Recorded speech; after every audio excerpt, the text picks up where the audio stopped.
Hello, my loves, chapter 11 of Walk Two Moons. It's called flinching. You know, when someone touches you and you go like that, that's flinching. Here we go. Early the next morning, we left Wisconsin and drove on, eating up the road through the lower rim of Minnesota. The land here was hilly and green, forests tucked in close beside the road, and the air smelled of pine. At last, Gramps said, some scenery. I love a place that's scenery, don't you? That has some scenery, don't you, Chickabiddy? I had not said anything about what had happened the day before, about being scared down to my very bones when I thought they had left me. I don't know what had come over me. Ever since my mother left us on that April day, I suspected that everyone was going to leave, one by one. I was glad to be able to go on with Phoebe's story because when I was talking about Phoebe, I wasn't thinking about much else. Did Phoebe get any more messages, Graham asked. She did. The following Saturday, Phoebe and I were going to Mary Lou's again. As we left Phoebe's house, there on the front steps was another white envelope with a blue sheet inside. The message was, everyone has his own agenda. Phoebe and I looked up and down the street. There was no sign of the message leaver. Mary Lou thought the messages, this one and the other one, were intriguing. How exciting, she said. I wish someone would leave me messages. Phoebe thought the messages were spooky. It was not the words that bothered her, nothing too frightening there. It was the idea that someone was sneaking around and leaving them on her porch. She worried that someone was watching their house, waiting for the right moment to leave the message. Phoebe was a champion worrier. We tried to figure out what the message meant. Okay, Phoebe said, an agenda is a list of things to be discussed at a meeting. So maybe it's for your dad, I suggested. Does he go to meetings? Well, I guess, Phoebe said. He's ever so busy all day long. Maybe it's from his boss, Mary Lou said. Maybe your father hasn't been conducting his meetings very well. My father is very well organized, Phoebe said. What about the other message, Mary Lou said? Don't judge a man until you've walked 2 moons in his moccasins. I know what it means, I said. I've heard my father use that lots of times. I used to imagine that there were 2 moons sitting in a pair of Indian shoes. But my father said it means that you shouldn't judge someone until you've walked in their moccasins, until you've been in their shoes, in their place. And your father says this often, Phoebe said.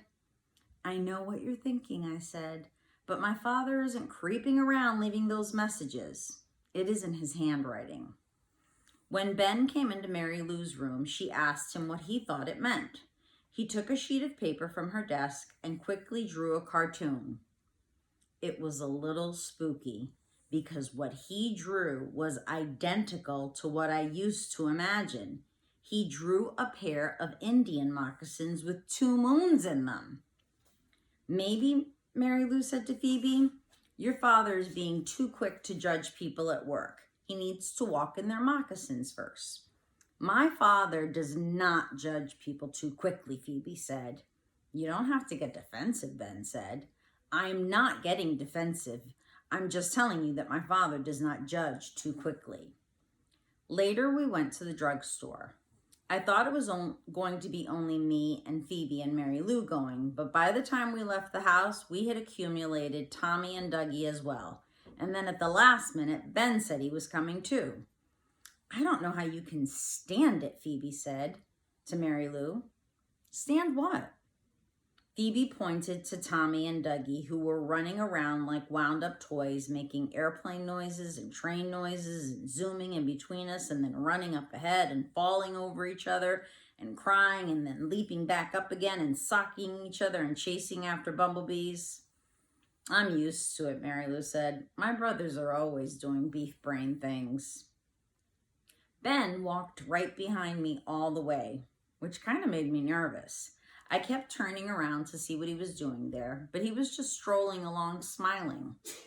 Tommy bashed into me, and when I started to fall backward, Ben caught me. He put his arms around my waist and held on to me, even after it was obvious that I was not going to fall. I could smell that funny grapefruit smell again and feel his face pressed up against my hair. "Let go," I said, but he didn't let go. I had an odd sensation, as if a little creature was crawling up my spine. It wasn't a horrible sensation, more light and tickly. I thought maybe he dropped something down my shirt. "Let go," I said, and finally he did. It was at the drugstore that I got a little scared.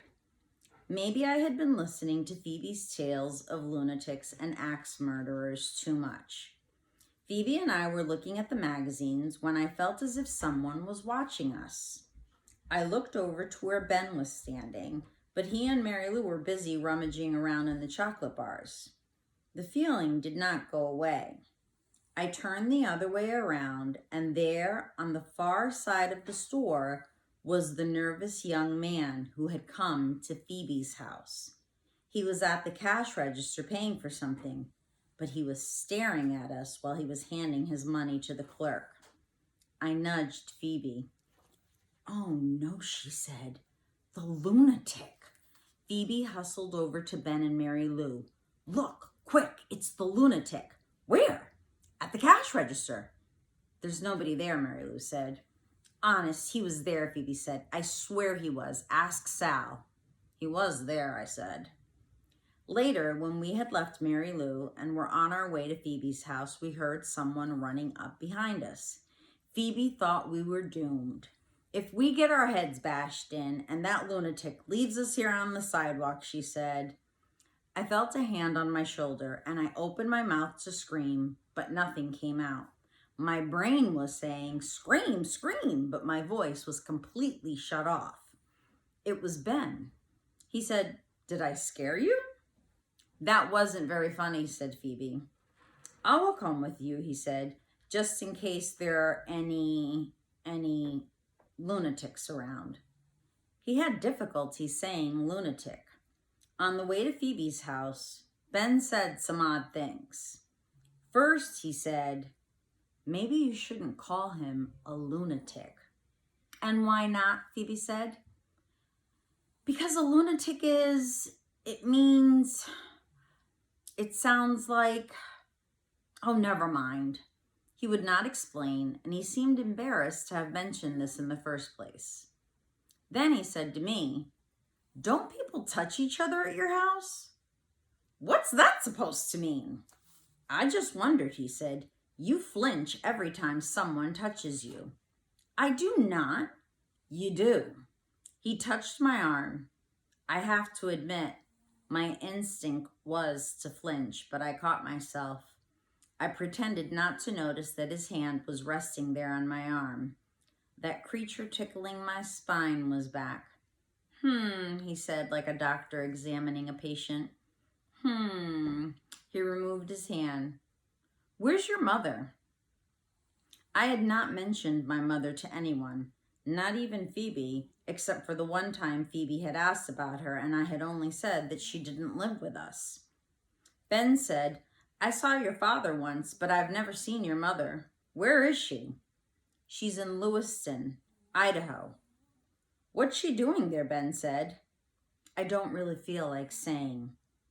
It didn't occur to me to ask him where his mother was and why he was staying at his cousin Mary Lou's house. He touched my arm again. When I flinched, he said, "Ha, gotcha." It bothered me what he said. It occurred to me that my father didn't hug me as much anymore, and that maybe I was starting to flinch whenever anyone touched me. I wasn't always like that. We used to be a hugging family. As I walked along with Ben and Phoebe, I remembered a time when I was 9 or 10. My mother crawled into bed with me and snuggled close and said, "Let's build a raft and float away down a river." I used to think about that raft a lot, and I actually believed that one day we might build a raft and float away down a river together. But when she went to Lewiston, Idaho, she went alone. Ben touched Phoebe's arm. She flinched. Ha, he said, gotcha. You're jumpy too, freebie. And that too bothered me. I had already noticed how tense Phoebe's whole family seemed, how tidy, how respectable, how thumpingly stiff. Was I becoming like that? Why were they like that? A couple times I had seen Phoebe's mother try to touch Phoebe or Prudence or Mr. Winterbottom, but they all drew back from her. It was as if they had outgrown her. Had I been drawing away from my own mother? Did she have empty spaces left over? Was that why she left? When we reached Phoebe's driveway, Ben said, I guess you're safe now. I guess I'll go. Go ahead, Phoebe said. Mrs. Cadaver came screeching up to the curb in her yellow Volkswagen with her wild red witch hair flying all over the place. She waved at us and started pulling things out of the car and plopping them on the sidewalk. Who's that? Ben asked. Mrs. Cadaver. Cadaver? Like dead body? That's right. Hi, Sal, Mrs. Cadaver called. She dumped a pile of lumpy bags on the sidewalk. Ben asked if she wanted any help. My, you're very polite, Mrs. Cadaver said, flashing her wild gray eyes. She scares me half to death, Phoebe said. Do not go inside, she whispered to Ben. Why not? He said too loudly, because Mrs. Cadaver looked up and said, What? Oh, nothing, Phoebe said. Mrs. Cadaver said, Sal, do you want to come in? I was just going to Phoebe's, I said, glad for an excuse. Phoebe's mother came to her front door. Phoebe, what are you doing? Are you coming in? We left Ben. As we were going in Phoebe's house, we saw Ben lift something off the sidewalk. It was a shiny new axe. Phoebe's mother said, Is that Mary Lou Finney's brother? Was he walking you home? Where's Mary Lou? I hate it when you ask me 3 questions in a row, Phoebe said. Through the window, we could see Ben lugging the axe up the front steps of Mrs. Cadaver's house. Phoebe called out, Don't go in! But when Mrs. Cadaver held the front door open, Ben disappeared inside. Phoebe, what are you doing? Her mother asked. Then Phoebe pulled out the envelope out of her pocket, the envelope containing the newest message. I found this outside, she said. Mrs. Winterbottom opened the envelope carefully as if it might contain a miniature bomb. Oh, sweetie, who is it from? Who is it for? What does it mean? Phoebe explained what an agenda was. I know what an agenda is, Phoebe. I don't like this at all. I want to know who is sending these. I was waiting for Phoebe to tell her about seeing the nervous young man at the drugstore, but Phoebe didn't mention it. A little later, we saw Ben leave Mrs. Cadaver's house. He appeared to be all in one piece. That day, when I got home, my father was in the garage tinkering with the car. He was leaning over the engine, and I couldn't see his face at first. Dad, what do you think it means if someone touches someone else and the person being touched flinches? Do you think it means the person being touched is getting too stiff? Dad turned slowly around. His eyes were red and puffy. I think he had been crying. His hands and shirt were greasy, but when he hugged me, I didn't flinch. That's the end of chapter 11. So first message, don't judge a man until you've walked 2 moons in his moccasins. Second message, everyone has his own agenda. And it's not the agenda like the one that you used at school. An agenda means a list of things that you feel are important that you need to get done. So think about the messages and what they mean. And, I suddenly just forgot what I was going to say. But in any case, that's the end of chapter 11. I will see you tomorrow. Bye-bye, my loves.